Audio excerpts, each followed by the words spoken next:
혹시 가슴이 쥐어짜는 듯 아픈 적 없으셨습니까? 대부분은 조금 있으면 괜찮아지겠지 하고 그냥 참으셨을 겁니다. 그러나 그 순간이 바로 심근경색의 시작일 수 있습니다. 저는 20년 넘게 환자를 진료해온 50대 순환기내과 전문의 김도현입니다. 최근 10년간 우리나라 심근경색 환자는 50% 이상 늘었고, 특히 남성이 여성보다 두세 배 많습니다. 80세 이상에서는 발생률이 급격히 높아져 누구도 안심할 수 없습니다. 그런데 한 가지 희망적인 사실이 있습니다. 올바른 준비와 대처로 위기를 넘긴 어르신들의 사례가 있다는 점입니다. 서울 강서구에 사시는 67세 김정순 어르신은 평소 외래로 저를 찾아오시던 분이었습니다. 어느 날 밤 가슴이 돌덩이에 눌리는 듯 아파 응급실에 오셨는데, 제가 알려드린 대로 먼저 119에 전화를 하고 미리 준비한 아스피린을 씹어 드신 덕분에 심장은 멈추지 않았습니다. 다행히 며칠 치료 후 건강을 되찾으셨습니다. 여러분이 이 영상을 만난 것은 결코 우연이 아닙니다.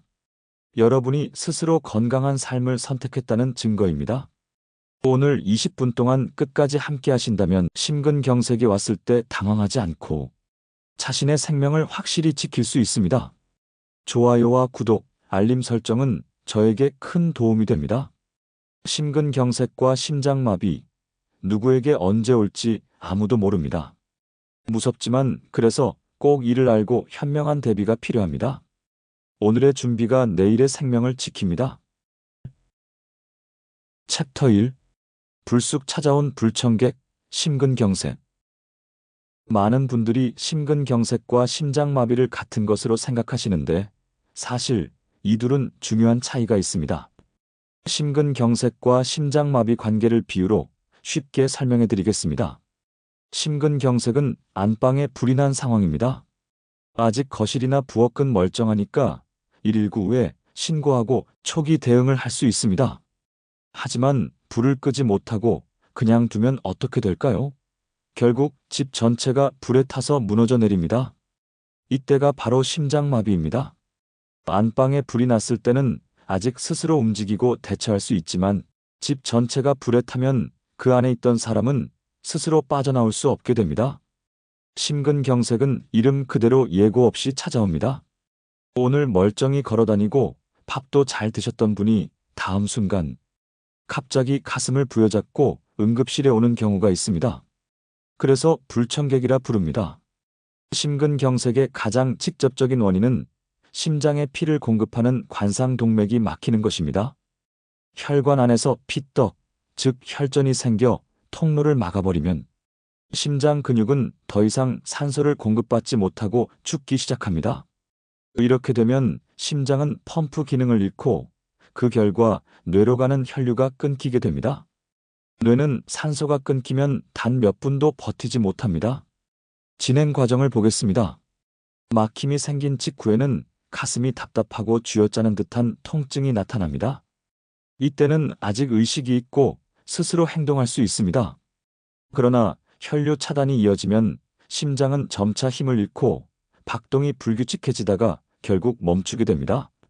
심장이 멈추면 단 10초에서 15초 만에 의식을 잃고 4분이 지나면 뇌손상이 시작됩니다.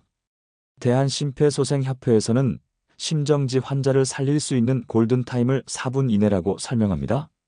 4분을 넘기면 뇌세포 손상이 빠르게 진행되고 10분 이상이 지나면 회복 가능성이 거의 없습니다. 물론 개인차가 있어 어떤 분은 더 빨리, 어떤 분은 조금 늦게 심정지로 진행되지만 공통점은 하나입니다. 심장이 완전히 멈추기 전에 대응해야 한다는 것입니다. 어떤 영상에서는 마치 골든타임이 7초인 것처럼 설명하기도 합니다. 7초는 심정지 후 의식을 잃기까지의 시간을 의미하는 것으로 실제 뇌손상까지의 골든타임과는 다른 개념입니다. 실제 의학계 기준은 4분입니다. 중요한 것은 당황하지 않고 4분 내에 가능한 한 빨리 행동에 나서는 것입니다. 심장이 완전히 멈추기 전에 우리는 우리가 무엇을 해야 하는지 알고 있어야 합니다. 이 영상에서 그것을 소상히 알려드리겠습니다. 챕터 2. 이것이 심장마비 증상일까? 드라마를 보면 갑자기 주인공이 가슴을 움켜쥐고 쓰러지는 장면이 자주 나옵니다.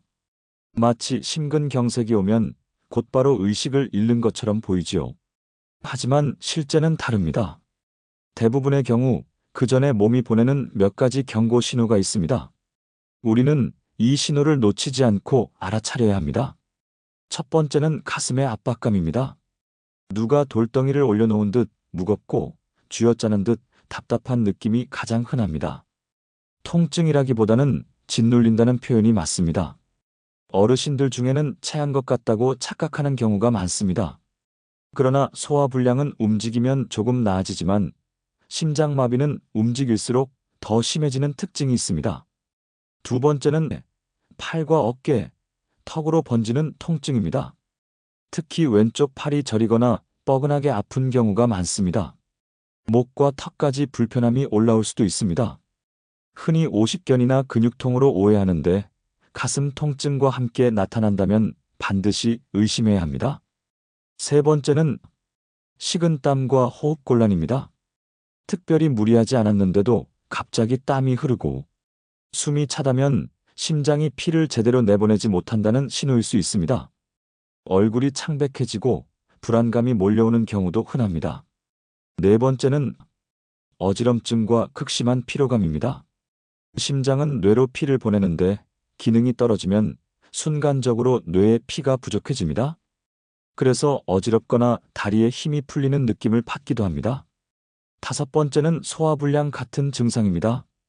명치 부근이 답답하고 속이 더부룩한 것 같아 소화제를 드시는 분들이 많습니다. 그러나 약을 먹어도 나아지지 않고 오히려 시간이 갈수록 심해진다면 심장 신호일 가능성이 높습니다. 특히 여성과 고령자에게 이런 증상이 잘 나타납니다. 특히 주의하셔야 할 분들이 있습니다. 바로 여성분들입니다. 가슴 통증보다는 극심한 피로감이 먼저 올 수 있고 메스꺼움이나 구토, 등과 어깨 사이의 통증을 호소하는 경우가 많습니다. 실제로 제가 진료했던 62세 이영희 어르신은 몸살인 줄 알았다고 하시며 참으셨다가 응급실에 오셨습니다. 다행히 빠른 치료로 회복하셨지만 여성분들은 특히 이런 증상을 놓치지 마시기 바랍니다. 이 5가지가 대표적인 심근경색의 초기 증상입니다. 중요한 점은 증상 하나만으로 단정할 수는 없지만 2가지 이상이 동시에 나타난다면 의심해야 한다는 점입니다. 혹시 아닐 수도 있지 않을까 하고 망설이는 순간이 위험합니다. 실제 연구에서도 초기 증상을 무시하고 넘긴 환자의 80% 이상이 1시간 안에 심정지로 진행되었습니다. 반대로 증상 단계에서 바로 대처한 분들의 90% 이상은 회복할 수 있었습니다. 따라서 가슴이 답답하다, 왼쪽 팔이 저리다, 땀이 흐르고 숨이 차다, 이 중 2가지 이상이 겹친다면 망설이지 말고 심근경색일 수 있다고 생각하셔야 합니다. 심근경색이 의심된다면 즉시 대비하십시오. 실제 아니어도 괜찮습니다. 너무나 잘 대비하신 겁니다. 진짜 위험은 아무도 알 수 없고 훈련은 할수록 신속하고 효과가 좋기 때문입니다. 챕터 3.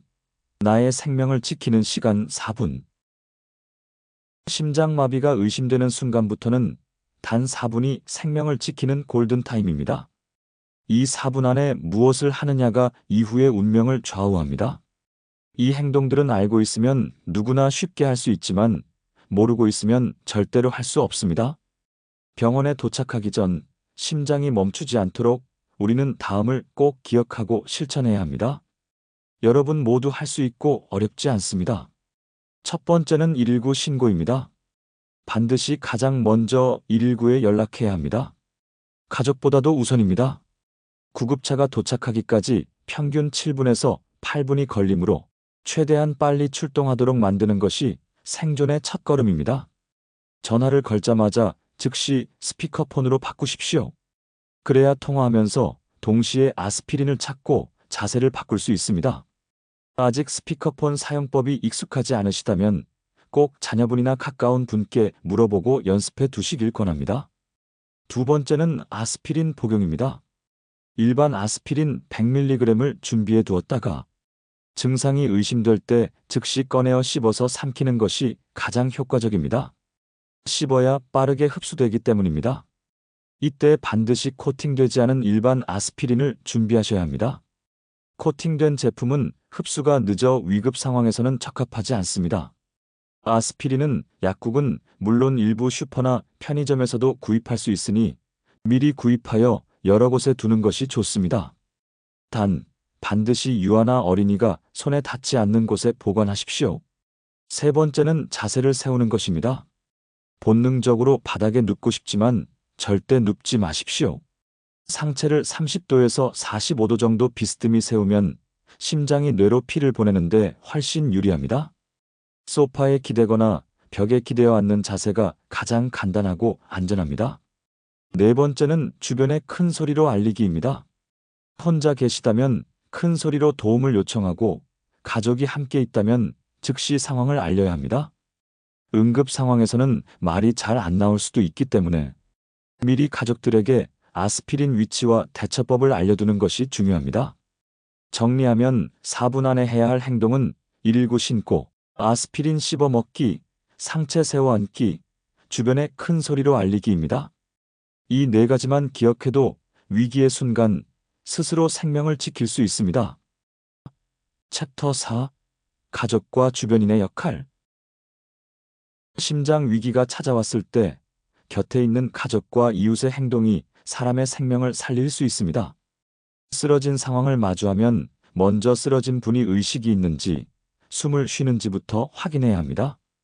첫째, 먼저 크게 부르며 어깨를 두드려 봅니다. 어르신, 어디가 아프세요? 하고 물어보십시오. 대답이 있고 가슴이 아프다, 숨이 차다라고 말하면 아직 의식이 있는 상태입니다.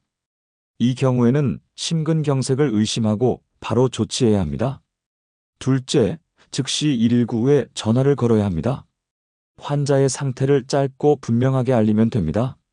70대 남성, 가슴 통증 호소 또는 숨을 쉬지 않음, 의식 없음 이렇게만 말해도 충분합니다. 가능하다면 스피커폰으로 바꿔두십시오. 그래야 전화를 이어가면서 동시에 다른 조치를 할 수 있습니다. 셋째, 만일 의식이 있는 경우라면 아스피린을 씹어 삼키게 하고 상체를 30도에서 45도 정도 세워 앉히십시오. 불안이 커지지 않도록 곁에서 지켜주고 증상의 변화를 잘 살펴주는 것도 중요합니다. 만일 의식을 잃고 호흡이 멈춘 경우라면 지금부터는 심각한 단계입니다. 지체하지 말고 곧바로 심장 마사지를 시작해야 합니다. 이때 119 구급대원의 지시에 따르면 좋습니다. 두 손을 모아 가슴 한가운데에 대고 깊이 5cm 정도, 초당 2번 정도의 박자로 강하게 눌러주십시오. 멈추지 말고 이어가는 것이 생명을 살리는 길입니다. 119 구급대원과 전화통화를 통해 심폐소생술 방법을 물으면 안내해줍니다. 안내를 들으며 그대로 따라하시면 됩니다. 여기에 더해 자동심장 충격기, 우리말로 자동 제세동기라고 부르는 기계가 있습니다. 덮개를 열면 패드를 붙이십시오. 충격 버튼을 누르십시오라는 안내가 나오고 그대로 따라 하기만 하면 됩니다. 이 기계는 이미 우리 주변에 널리 비치되어 있습니다. 지하철역, 주민센터, 시청 같은 관공서, 대형 빌딩의 로비, 공원 관리사무소, 아파트 관리실 등에서 볼 수 있습니다. 실제로 시민이 공원에서 이 기계를 사용해 60대 남성을 구해낸 사례가 뉴스에 보도된 적이 있습니다. 누구든지 두려워하지 말고 사용할 수 있습니다. 마지막으로 평소 준비가 중요합니다. 아스피린이 어디 있는지, 가족 중 어떤 지병이 있는지 미리 알아두십시오.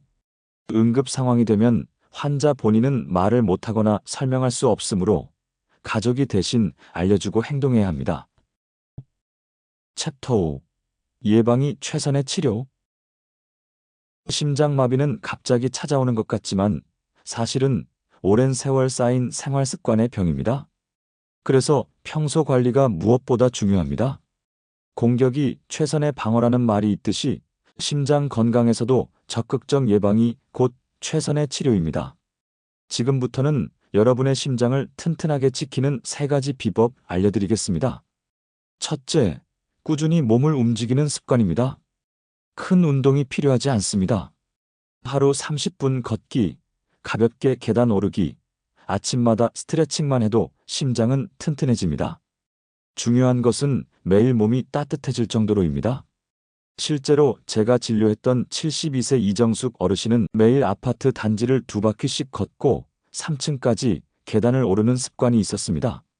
몇 달 전 가슴 통증으로 응급실에 오셨는데 다행히 심근경색이 크지 않았습니다. 회복도 빠르게 진행됐는데 이는 평소 걷기를 통해 심장 근육이 단련돼 있었기 때문입니다.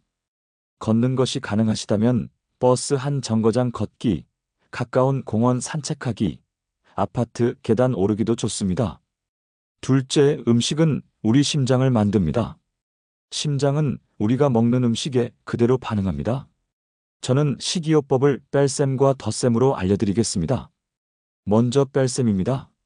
줄여야 할 것은 기름진 고기, 튀김, 가공식품, 짠 음식, 식혜처럼 단 음료입니다. 대부분 입이 즐거운 음식입니다. 이런 음식은 혈관을 막히게 만들고 심장에 큰 부담을 줍니다. 특히 나는 아직 괜찮다 하고 드시다가 갑자기 쓰러지는 경우가 많습니다. 다음은 덧셈입니다. 드셔야 할 음식은 채소, 과일, 생선, 콩, 견과류 같은 자연식품입니다.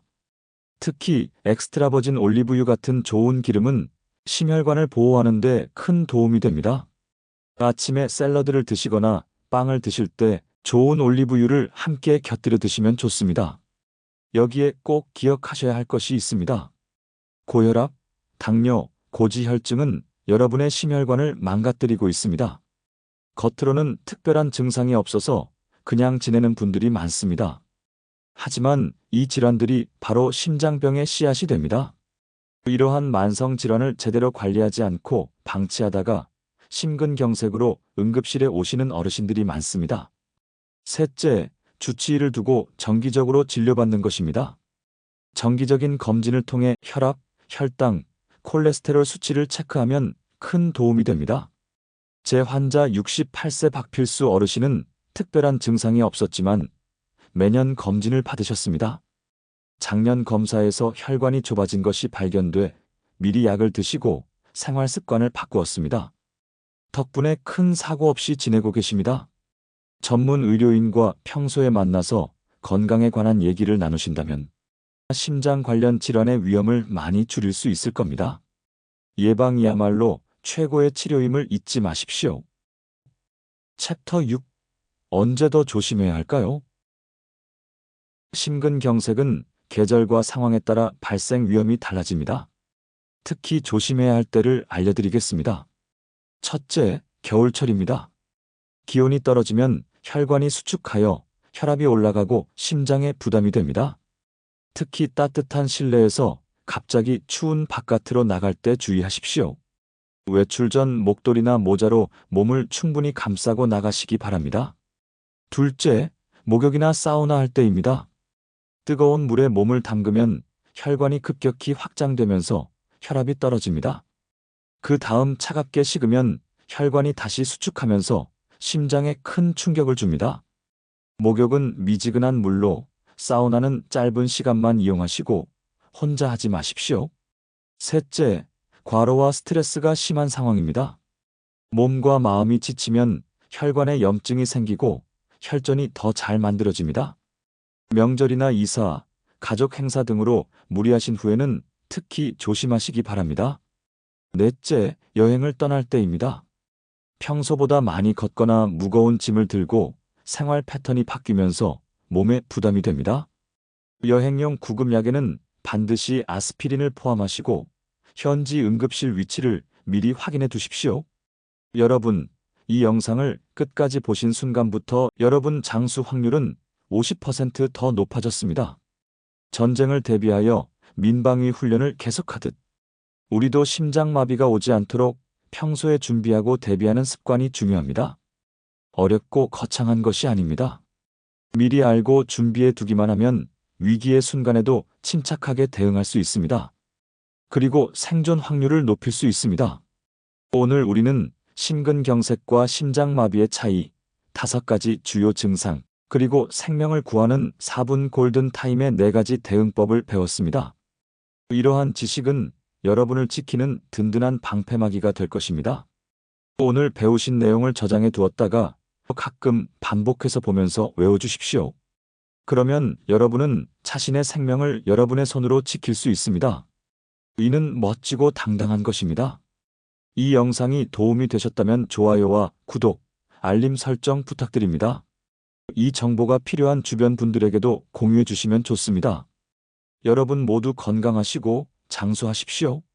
지금까지 시청해 주셔서 감사합니다.